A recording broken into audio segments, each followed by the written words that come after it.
Hello, everyone. You're listening to Heart Healing Conversations with Dawn and Janna. Every week, we pull back the curtain on the things that weigh us down and explore the tools that lift us up. From vulnerable stories to practical wisdom, we're diving deep into what it means to live wholeheartedly. Let's get into today's conversation. Hello, Dawn. How are you doing? I'm good. How are you today? Not too bad. It's been kind of a crazy week at times, but I think we're finally settling into a groove and relaxing. Good. Yeah, it's almost the weekend. So I wanted to talk a little bit because you and I had just kind of caught up for a few minutes before we started recording, and you had told me how you felt like many people like wanted to feel better right now, but they weren't choosing to step into doing anything about how they emotionally felt pretty miserable. Yeah, I have been having, whether it be friends, family, clients, I've had a lot of people coming to me, all looking for advice, struggling, hurting, wanting Yeah. to feel better, but still kind of stuck in it and not sure they want to move on and make a commitment to feeling better. Yeah, I can really relate to that. So I wanted to talk about, so John James, who's the founder of the grief recovery method, he talked about how there's three types of people in this world. Mm, And so I kind of wanted to talk about that today on the podcast okay. because I know a lot of people can relate to this. Mm, So there's the people who want to feel better. And that sounds kind of confusing, but essentially it's these are the people that think about how they want to feel differently, but they don't have any intent to change or move towards healing. mm, They stay stuck as they watch others around them grow and change, which you and I talked on our last podcast episode about how uncomfortable other people get many times when we change, when we yeah. grow. I think we often become a reflection of maybe how they're stuck and they're not choosing differently. Do you think that's the case? I agree a lot. It seems that the more you grow, kind of the rift grows between you because you're looking at kind of the more positive and healthy things in life, and a lot of people stay stuck in the misery side and the hey, I just want to call and complain, and it becomes a you know what, I can't do this complaining anymore, it Right. doesn't suit me anymore, it just feels off, it's not right, Mhm. so you kind of get a rift where they don't feel comfortable calling you even anymore to talk to you because you're just on two different wavelengths. Yeah. It's like they're in a vicious cycle. And I'm not judging because I have been there Absolutely. many, All the many time. times. Yeah, in my past. So I get it. It's not a comfortable place to be, but actually there's some comfort because it's like what we're used to, right? So Yeah. until we know differently, we are stuck. So the second type of people are those who want to feel better. And these are the ones that think about changes they'd like to see in their life and what they need to do differently, but they're afraid to take that step. So they say stay stuck. And it takes a lot of courage to step into healing. I mean, it is not easy because we can look at our life and think, well, even though I'm uncomfortable, I know what this looks like. Mm-hmm. What's going to happen when I start talking about or thinking about all this pain that's been, keeping me stuck? And, is there really a promised outcome? Am I really going to feel better? So Yeah. I think fear keeps people stuck in this category for like days, months, or even years. Mhm. I agree wholeheartedly. Fear can be kind of a nasty ruler. They Yeah. take over every part of us, and we don't understand that regardless, even if we're fearful and we're trying to play it safe, change is kind of inevitable. And it's going to happen whether we want it to or not. It's just kind of a Mhm. what am I opening myself up for in types of change? Is it going to be a good change, or is it going to continue to be on the negative side? Right. And unfortunately, we have no guarantees in life. Yeah. So it's kind of scary to take that step. Mm-hmm. But the people that I love are those who want to feel better. And they're so tired of feeling bad that they're willing to do anything and take a chance just to see if their life will change, just to see if they can experience more joy. And I love these people because they're so eager to get started. I know what it's like, especially to honestly to be in all three categories. I mean, I have been at the Mhm. worst where I'm stuck in my misery. I don't see any way out of this. I'm just going to be this way forever. I hated that person that I became so much because I was so miserable and I knew it wasn't me. So I knew I had to do something. And then coming into the, well, I can do a few things maybe, but I'm afraid of it because I'm known as a lost mom. I'm known for having, a child that's gone or for having too many miscarriages. What will people think of me or know of me after this? Like, I don't know that I'm okay with not being known as a lost mom. Yep. And then it kind of moved into the, you know what? I'm tired of feeling this way. Something's got to give. I have to change something. And that's where I again looked at myself and said, what is the common denominator in all of these situations and all Mhm. of the things that are happening, all of the bad that keeps coming and bombarding me with it? Like, it's me. If I'm Mhm. still the one constant in this, that means it's my job to take that 1% accountability and say, I have to be the change in this. I can't Mhm. change everything else, but I can change how I react or how I move forward in this world. And so getting to that point where I was so beyond tired of who I had become was life changing because I literally didn't know what else to do. I had to, I pray and thank God every day for you because holy cow, I went through this method with you and it changed my life from day one because I didn't think there was anything that would help me. And you showed me, and the grief recovery method showed me how one little step out in faith of just learning how to handle things a little differently could save me and make me who I wanted to be all along. Yeah. Yeah, you were the perfect person to work with because you were that person number three. You were just so tired of living the way that you lived and feeling the way that you felt that you were willing to take that chance. Normally when people get to me, they're either that number three person or they're between the two and the three, like they're really scared, like they want a guarantee.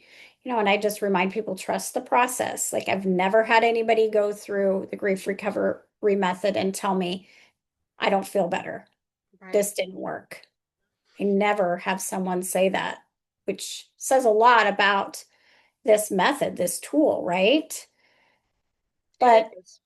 I think, hearing you talk, I feel like all the times people have said to me, like, I'm miserable, and I watch them going through this vicious cycle again and again and again and again, and how this person hurt them and that person hurt them, and life is horrible. Like, it breaks my heart because I've been there. I Mm-hmm. know it doesn't feel good. And I know when we're in the middle of it, it's hard to get out. We don't realize that we are that common denominator, like you talked about. It takes a lot of courage to sit back and pause and look at who is the common denominator, and it's me. And then what happens? We beat ourselves up. Mm-hmm. Way too often beating ourselves up and, well, I think trying to change ourselves too. Well, I'll just do it this way or I'll change this or I'll do that and it'll be different. Mhm. And none of that still helps. I know one of the other things that I struggled with, even as somebody that was ready to change, was, well, I'm okay with making this commitment.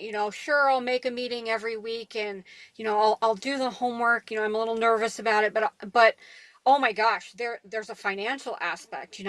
I have to actually commit to a program, pay for a program. I don't know if I can do that part of it. Oh, it'll cost too much. And what if I have to not pay this bill? Or, there's always something to attack our minds and tell us that we shouldn't be doing something healthy for ourselves. And Yeah. to get to that point where you're finally at the bottom of, I have to do something, I think kind of kicks this out there too. Like, you know what? Even if there's a financial aspect and I have to pay for this, I'm going to feel better something has to give.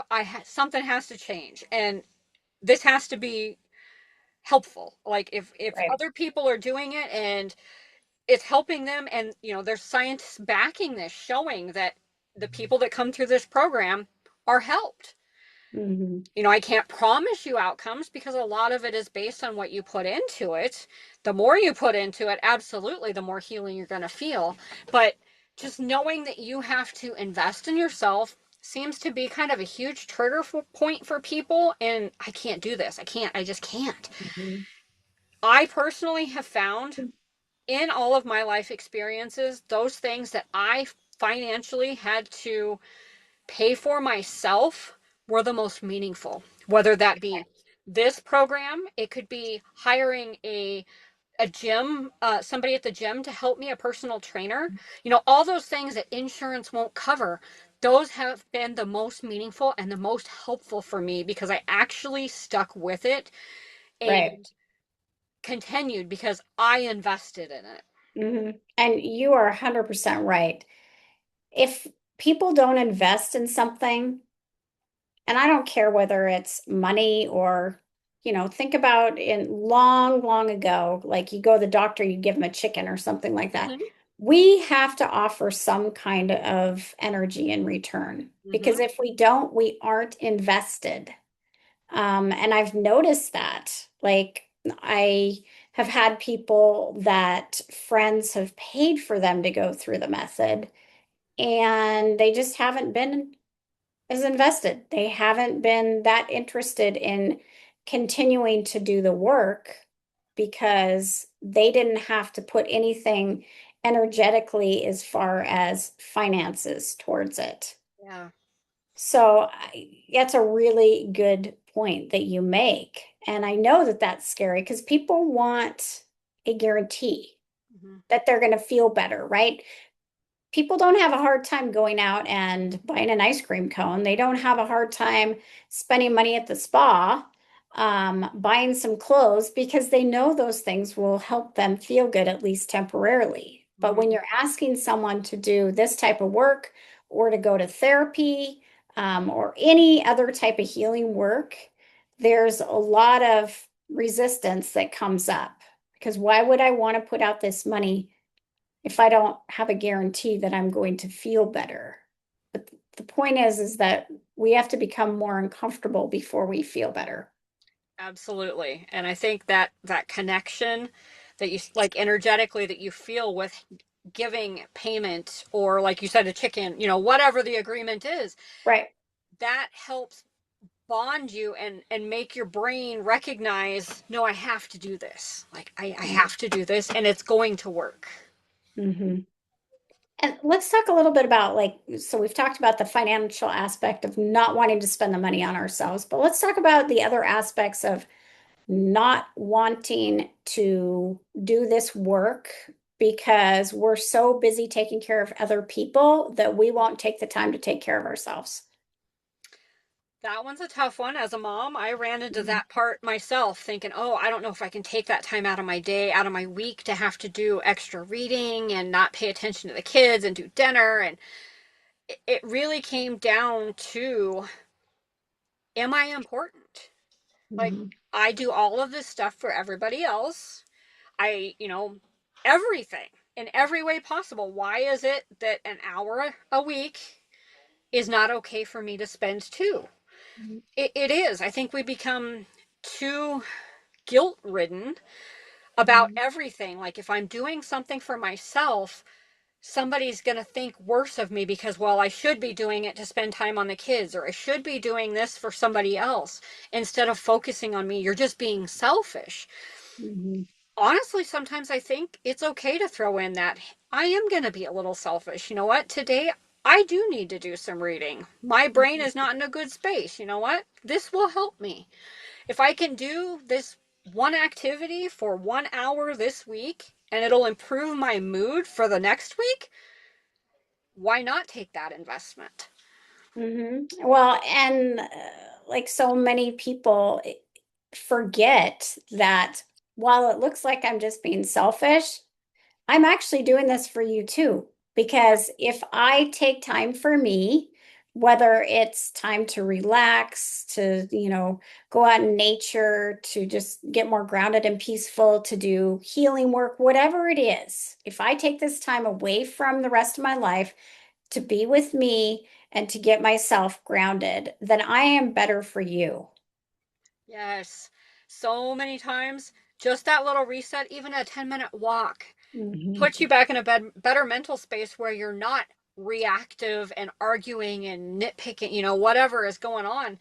Just that little reset. And that's not being selfish. I mean, that's coming back in with a completely different outlook on life. And hey, now we can all be joyful and moving forward because not everybody's on edge now because mom was being, in a mood. Right. Yeah, it's very hard as a mom and a wife um, to take that step back and realize that we're important also, because Mm-hmm. most of us have spent our life taking care of other people. And like I was a nurse for 28 years, so I've got it like doubled. Yeah. Right? Because that's what you do when you're a nurse, you take care of people. So Yep. even to this day, I have to be real conscious of, and thankfully my husband is really good about saying, hey, you need to take some time for you if I forget. Just go read a book, go spend some time out in nature. But I have to be really cognizant of how I navigate my weeks because I can easily get caught up in that. Well, I have one more thing to do for my business or for our animals or our children or you or whatever. So no matter how much work we do on ourselves, I think we always have to just kind of step back and remind ourselves we're important.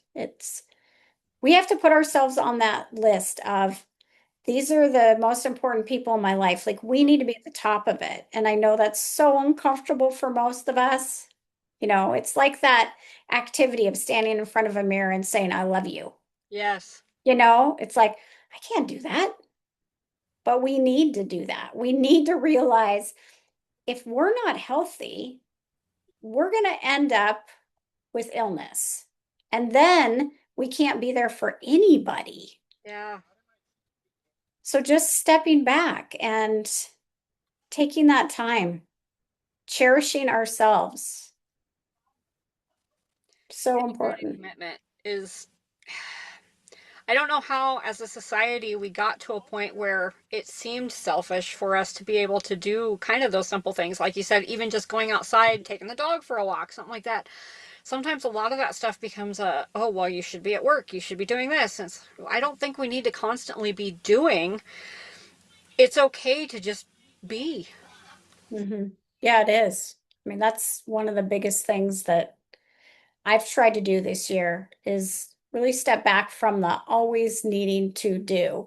Mm-hmm. And, it's easy, especially when you're self-employed, to look at what everybody else is doing, right? On social media, and you get emails and, oh my gosh, I need to keep up with them. Mm-hmm. But that is not being authentic to who we are. Like we need to step back. We need to spend more time being. So when we do things, we're more productive versus just doing them because everybody else is doing them.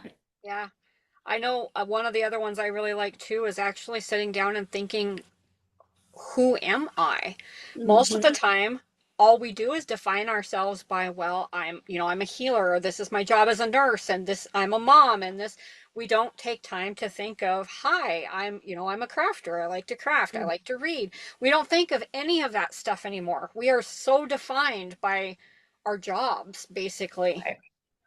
Yeah, I mean, if you think about it, when we meet people, oftentimes, well, what do you do? Yep. And you and I tell them what we do. Oh, I help people who are Ooh. grieving. And it's like, oh, that's scary. Yep. Yep. But, Quick change of topic there.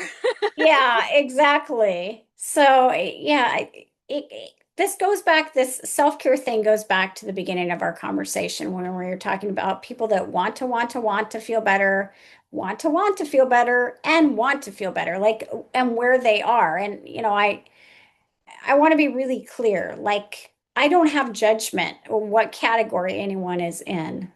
It Jana and I have both been in all categories where we wanted to feel better, but we were stuck in that vicious cycle, didn't know how to get out of it. And so we stayed there for a long time. And then we move to we really do want to feel better. We're looking at how we can feel better, but it's really scary because we don't know what that will look like. And we identify with a lot of our pain. And what do we have in our life if we don't identify with that pain? And so that's a scary spot to be in. So I offer a lot of compassion for all of you, wherever you are, until you get to that spot where you're just like, I'm done. Like, I want to feel better and I'm going to take that step forward and do what I have to do, whether it's counseling or it's grief recovery or whatever type of tool you want to use.